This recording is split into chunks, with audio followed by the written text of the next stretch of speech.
Have you ever lived in a place so long that you know every corner, every house, every face, yet still felt like you never truly belonged there? That is the story of Margaret, a woman who lived for more than 30 years on Willow Street. Margaret's home was always neat.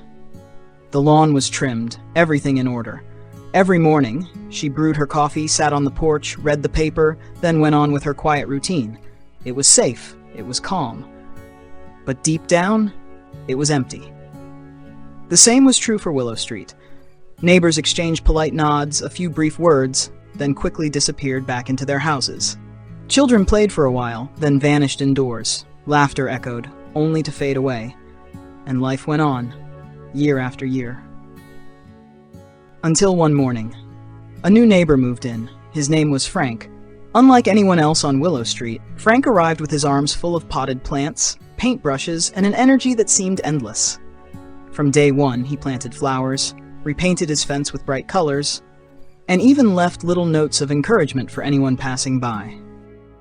Margaret simply watched from a distance, part curious, part doubtful.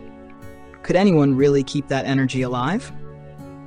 But Frank didn't stop there. He knocked on doors, smiled, introduced himself, and said, "Would you like to give me a hand? Just a few minutes, that's all." Margaret hesitated. She was used to her private, quiet life. But one Saturday, she decided to step outside with her watering can, just to try once. And something unexpected happened. When Margaret joined in, other neighbors did too.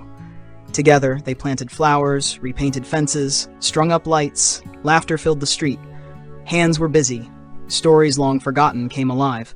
Old friends reconnected. Strangers became familiar. That day, Margaret realized, for years she had lived on Willow Street, but had never truly seen it. Weeks passed, then months. Willow Street was no longer just a quiet row of houses. It had become a living, breathing community. People shared dinners outdoors, small art shows appeared, and even impromptu music nights under the streetlights. Margaret changed too. She laughed more, she talked more, and she even helped organize events. For the first time in decades, she felt truly alive. From this, Margaret learned something powerful. Change doesn't have to start with something big.